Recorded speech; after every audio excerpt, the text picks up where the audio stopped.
life groups, I hope that you're going to have a great time together. And we're in our current series right now called Bruised Faith. And I said on Sunday, I don't know what you think of when you think of that title, but when I think about a bruise, I think of an area that is tender to touch. And sometimes when our faith is being bruised, we can believe in God, but trusting in God just feels a little bit tender. It's like you've gone through seasons of your life where you've been praying and praying and still you feel you've had no answer. You've gone through seasons of your life of believing and trusting in God, and yet he just never seemed to come through for you. And because he's not come through for you when you thought he'd come through for you, you now start making decisions and choices that are outside of the will of God, because instead of leaning into him, you're leaning into your emotions and the way that you feel. But the problem with our emotions is they were given to us by God, remember, but we were never meant to be led by them. And so what happens is when we start leaning into our emotions, we start to make wrong choices. And our flesh, it always wants to just comfort, it wants convenience, it wants the quickest way out of the latest problems. And so we're not meant to be led by the flesh, we're meant to be led by the Spirit. Because when you're led by the flesh, you can end up making permanent decisions based on temporary situations. Do you remember that was the title of Sunday's message? And I took you to the book of Ruth, to the prequel of the story of Ruth and Naomi. And it was about a guy called Elimelech who uprooted his entire family because there was a famine in the land of Judah and Bethlehem. And so he uprooted his family and he took them to live in Moab, which was outside. Moab was actually Israel's arch enemies. They were idol worshippers. And I read this story and began to think, why would you take yourself out of the promised land and put yourself in an unfamiliar land? And the reason why Elimelech did that is because there was a famine in the place where he was supposed to be blessed. There was a famine in his promised land. Do you remember we talked through that sometimes we too can experience famines in our promised land? You know, whatever your promised land looks like, it's the thing you've been praying for. Maybe it's the child, maybe it's the marriage, maybe it's the job, maybe it's the good health report.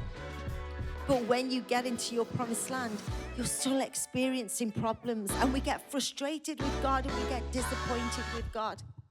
But this one thing I learned from Isaiah 40, when the Lord said, those that wait on me will have renewed strength. That means the longer I have to wait for God to come through, the stronger my faith is getting. David said, I waited patiently for the Lord. We forget what it is. We get annoyed because I prayed yesterday and 2 days later, God still hasn't answered me. Some seasons you've just got to wait out, but in your waiting, God is working. And he's working because he's strengthening you. Because like it says in the book of Isaiah, those that wait on the Lord, they will have renewed strength. They will rise with wings like eagles. They will run and not grow weary. And I want you to understand this today, that actually in your waiting, God is going to cause you to soar above the things that you would ordinarily have to walk through. And I said on Sunday, and I'll say it again, that's a word for somebody. You need to catch hold of that. So Elimelech, he's taken himself outside of the land of Bethlehem, which means the house of bread and the house of praise. He took himself out of the church. He took himself away from where there was word and worship, and he put himself in a worldly scenario. And we know how the story went. He lost his life. The sons both died, and Naomi is left in this place all by herself. She's existing in the land that she's existing in the life that her and Elimelech had built for themselves. But all of a sudden, the things that she'd acquired, the life they built for themselves, everything they gained, it all seemed meaningless when life began to go wrong. They've taken themselves outside of the will of God. And I want to encourage you with the story today, because the story goes on to say that Naomi, she ends up having no one and she ends up having nothing. But there is a calling on the inside of her. She hears that the Lord is blessing Judah once again. And her spirit wakes up and says, I've got to go back to the place where I belong. I can't live like this any longer. I've got to get back to the place where there's the word and where there is worship. And she begins to make her journey home. I don't know if you remember, but what we said was it's far better to go through the famine in Judah with God than to go through what you go through in the world without God. Because life's going to happen whether you're in the church, out the church, in faith, out of faith, whether you believe in God, don't believe in God. Life still happens. But I would much rather go through what I go through with the God who holds me rather than go through the problems that life throws at me and go through them alone. And so, remember this, bruised faith does heal. It's not a permanent situation. It's a season. It's a season of difficulty. It's a season of waiting.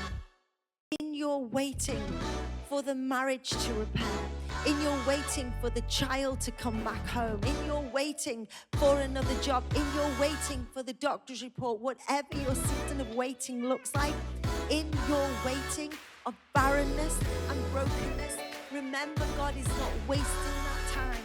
He is watching you standing on His word. He's watching you reading your scriptures and holding on to a belief in Him that He is going to cause you to rise above this problem. And the God who is for you will come through for you.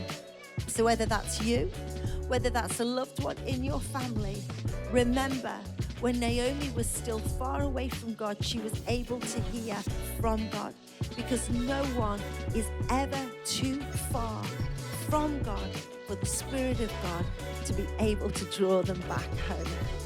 I'm sure you can have some great conversation around this topic today. I hope that it blesses you.